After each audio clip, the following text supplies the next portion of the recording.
For the past few years, modern gaming has been shit. New games get barely updates anymore, and it's surprising to see if they even get a year of support. So it really isn't that surprising that Doom Eternal's future is close to an end. Don't cry because it's over. Smile because it happened. We'll still be getting updates for some time, but more than likely just new skins, bug fixes, and quality of life improvements. But new demons for battle mode and new master levels? Nah. I should also probably explain why I'm even saying this. Usually we'd have some news on the next big update in the developer live streams, but there has been like nothing even a hint towards one. Yeah. And it makes sense why. With the recent rumors and id job listings, they're clearly moving their resources to a new project, be it Doom or Quake. So instead of waiting for news or a new update for Doom Eternal, I'd rather just talk about some flaws with the game. I love Doom Eternal, but it's not perfect, and I want to give some constructive criticism because some of the negatives stick out like a sore thumb. So it's best to bring light on it so the mistakes aren't repeated again. I'm gonna talk about some of the things that need to be better, that being the story and lore, multiplayer, customization, tutorials, accessibility, and communication. But right before we get to them, I want to quickly talk about a few nitpicks I have with the game that I don't think deserve their own section, rather just a quick mention. The HUD needs some refinement. It's very fucking cluttered. A lot of important information like equipment is placed into one location, with barely any room for them to breathe. Stuff like grenades, ice bomb, and flame belts should be at the top right, replacing the demonic corruption meter. Because let's be real here, do we really need that on our HUD? Like, really? Just space it out more so it's easier for players to navigate when looking for stuff.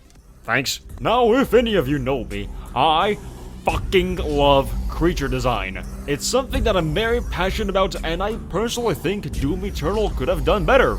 Most of the demons are either meatballs or bipedal. The only one that's on all fours is the Marauder's dog. This isn't really an issue, but it's such a missed opportunity to not have more unique designs. Imagine if the demon roster was visually similar to the Necromorphs from Dead Space, where aesthetically they're the same, but each of the designs is extremely different from the other. So you have one that crawls, one with wings, a tiny fucking zombie baby, and I want to see more of that. Now, I'm not saying that Doom needs dead babies, but imagine a demon that has the posture of a gorilla and walks, runs, and attacks like one. A demon that resembles a scorpion or a mammoth-like titan.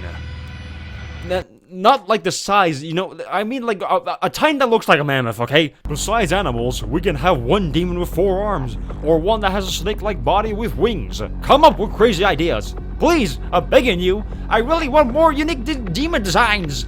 But before you do, fix these following things first.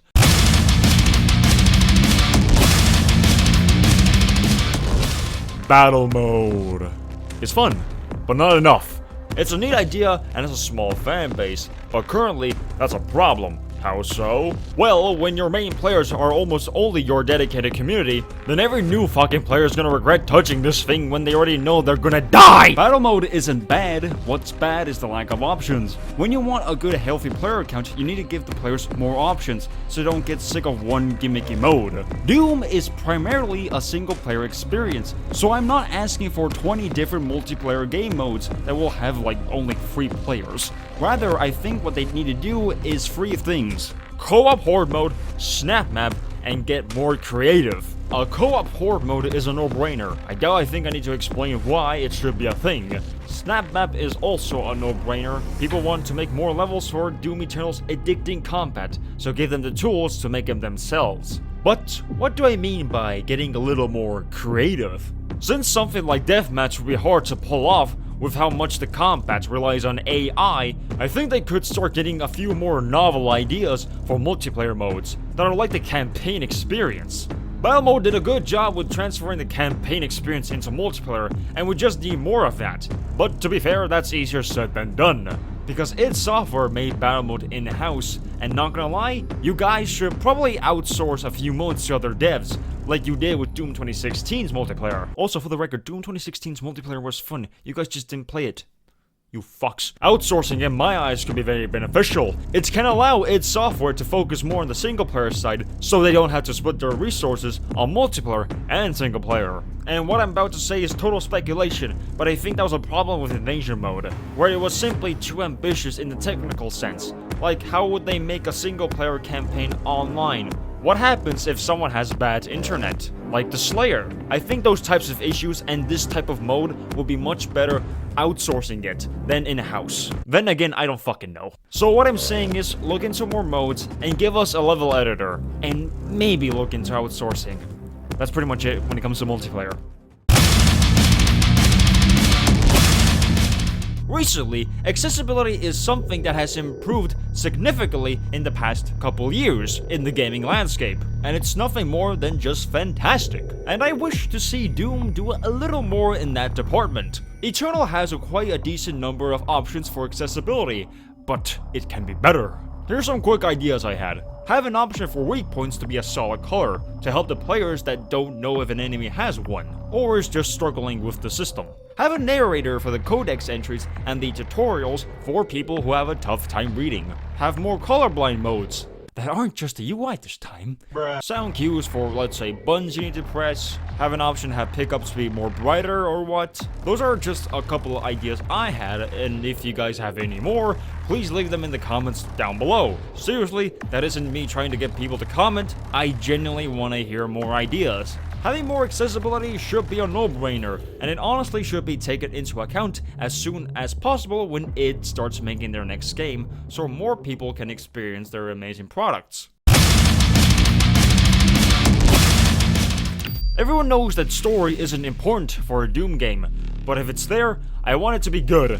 Doom 2016 had a pretty fun narrative that was very simple, that being hell invaded Mars, and you needed to stop it. But simplicity didn't make the story good. The tale was carried by its characters, the biggest standout being the Doomslayer, Samuel Hayden, and their dynamic with one another. Seeing this one corporate selfish prick trying to give you orders and getting furious when you just go around breaking shit without a care in the world is what gave the story in the last game so much charm, and is what made it work so well. Because the players were more invested seeing the characters that made the story fascinating. Doom Eternal's story takes a much more different approach by focusing on its world and universe rather than its characters and narrative. And this is the biggest problem. The Doom universe is a very new concept and is still being developed. So the idea of having your characters taking a backseat to world building this early on is a terrible idea! A universe is pointless filler if we don't have any characters to relate to or care about, and the way Eternal treats its heroes and villains is almost insulting. Nearly every character that supports the Slayer is relegated to exposition dumping. The villains are horrible. Olivia Pierce in 2016 wasn't that fleshed out either, but it wasn't that bad because her presence was so minor. In Eternal, we have the Hell Priests and the Con Maker. The priests are models. Besides Zeg Rannoch, which is the only one that's got any charm, you can write the other two off the story and nothing would change. One of their introductions is them dying, and the other one has two scenes. Their introduction and their death. Actually, 3 scenes, never mind. There's one more scene where he tells the Slayer that he won't stop. Yeah, that's it.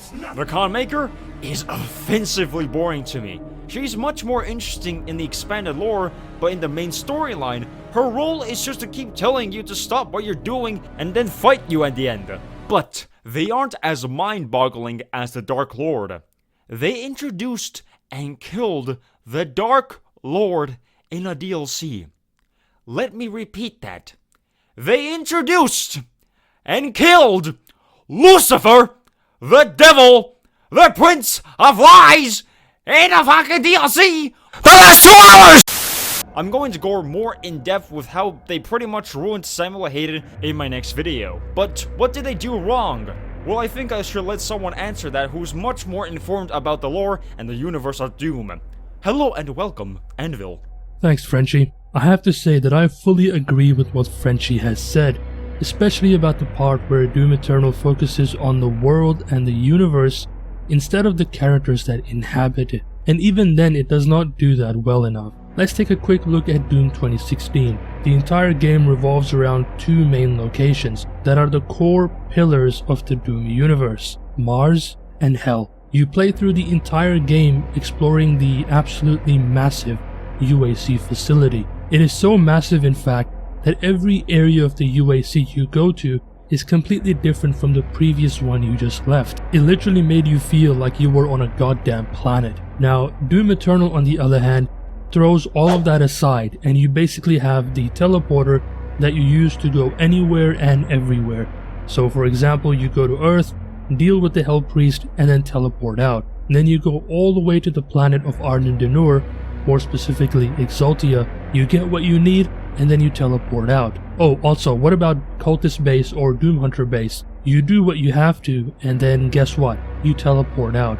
The entire story of Doom Eternal could have easily been extended over 3 to maybe 6 games, and that also includes the DLCs as well. This would have given enough time for each planet to have a proper introduction and to really flesh out the entire planet. You have to remember, all of these locations, except for Urdak of course, are meant to be massive planets, not some rock that is floating in the middle of nowhere. But to be honest, the core problem with the game's story was that it was rushed through every aspect. I honestly feel that if they were to extend the game over 3 to maybe 6 games, this would have made the last game all about Davos, the Dark Lord, and then you would have had an incredible and epic build-up to the boss fight itself, and you could have really gone all out on the boss fight itself. But honestly, this is just only one of my problems with the story, but I will leave it at that. Alright, back over to you, Frenchie. Anvil's completely right. When you have such a large story condensed into one game that could be stretched out into an entire trilogy, then it unfortunately dampers the entire journey, or in this case, ruins it. When nothing is given its proper time to be fleshed out, be it a world or a character, then no wonder no one cares about the story, because there's nothing to care about. Samuel Hayden being an angel, or Vega being God, should have been jaw-dropping. But all I did was raise my eyebrows, because it came out of nowhere. And because of that, it didn't have that much impact. What they need to do is make a structure for, let's say, a trilogy, where if planned correctly, everything that's done can be fleshed out. Like, you know, your main characters, antagonists, locations, the stakes, and when the most important aspects have an arc and they reach it at the end of the story, it generally feels rewarding for those who paid attention. Like you guys said in QuakeCon 2018, you guys want to make the story worth people's time. Then take your time making it, please. Oh boy, where do I begin? The tutorials are heavily flawed and do a lot of unforeseen damage when trying to teach a new player. I've noticed a lot of players ignore the tutorials. Granted, it's their fault for not reading it, but you also have to be realistic and realize not everyone wants to read every 30 fucking seconds. I wanted to give my sister a shot with Doom Eternal since she really enjoyed Doom 2016, but she was really struggling because she didn't want to read the tutorials, and understandably why.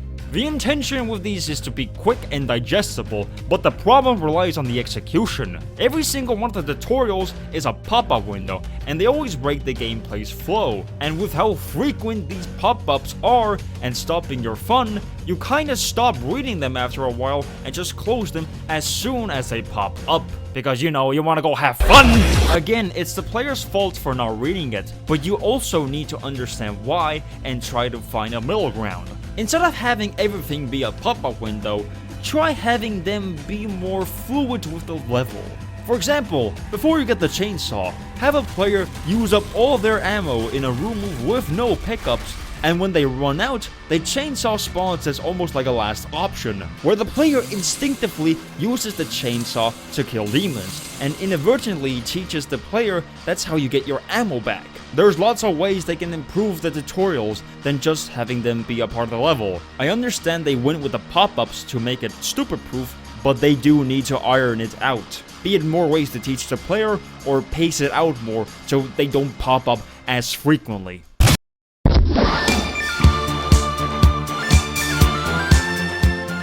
One thing I love about life is that it's full of miracles. The fact that I'm on a channel that's leagues above my own channel standards is one of them. Doom Eternal is not. One thing that's always bugged me about Doom Eternal is how, despite it being a predominantly single-player game, it's also a game that gets live service treatment, like most modern multiplayer AAA games. This means that Doom Eternal is constantly being tended to with new content and different alterations that will change the game experience to make it more quote-unquote balanced, which is a good thing, right?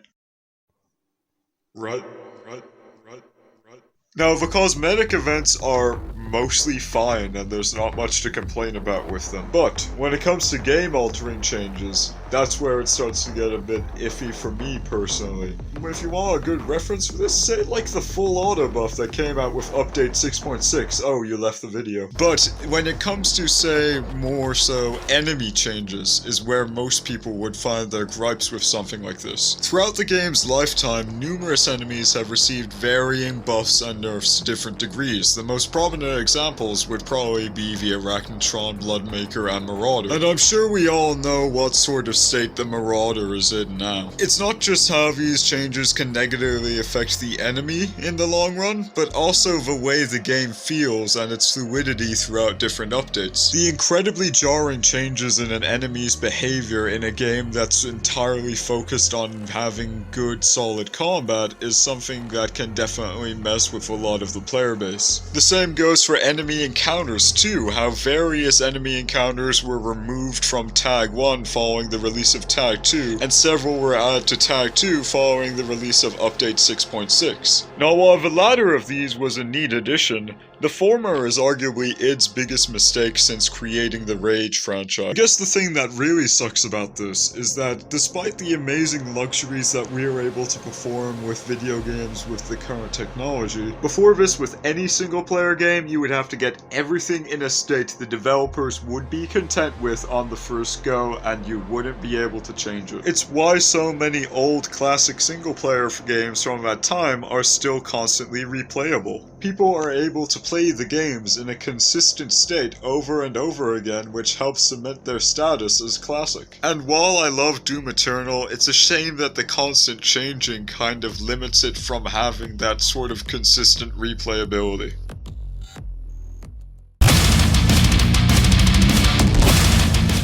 Lastly, this isn't the biggest issue, but should still be addressed. The customization is doo-doo. When you want to customize your Slayer, you're given skins, weapon skins, a podium, and animations. You can see the skins in campaign and battle mode, but the other stuff is only for the multiplayer. Oh boy. But when you look back at Doom 2016's customization for the Marine, it hits you like a rock when you realize how much of a massive downgrade it is in Eternal. Like, Jesus fuck! But, to be clear, I don't want that back, and I'm not asking for Halo Infinite style customization for a mostly campaign-focused game. I think it would be a lot better if we got something more similar to Quake Champions, where you get attachments for your Doom guy, so you can add a bunch of shit to your arm, head, chest, much better than just a pre-made skin in my opinion. Imagine if you could add the classic Doom guy helmet to your Doom 2016 Slayer, or add a Kagwa Demon head to your Doom guy. I think that's a lot better and honestly just more fun. The only thing they need to bring back from Doom 2016's customization is the freedom with skins. The options when it came to making your own weapon skin was amazing in Doom 2016 and I want it back. Yeah, that's about it for customization. I should probably go to the outro now because this video is pretty fucking long. Jesus Christ. Doom Eternal is a fantastic game, but that doesn't mean fans should ignore its flaws. I hope their next game is better than Eternal, even though that's almost difficult to imagine since how good Eternal is. But either way, I hope you all enjoyed this video. Before I go, I want to thank Anvil Gaming and Phinn for taking time out their day to also address their complaints with Doom Eternal. I also want to thank my buddy Jupiter for drawing the little cute Archivile in the thumbnail. Oh, look at him. Oh, look at the little cute piece of shit. Links to both Anvil's and Phinn's YouTube channel and Jupiter's Insta are in the description down below. While you're down there, please consider subscribing to my channel. I want to hit 1K subs next year, so the support is very appreciated. But that's all I gotta say. So, see you next time.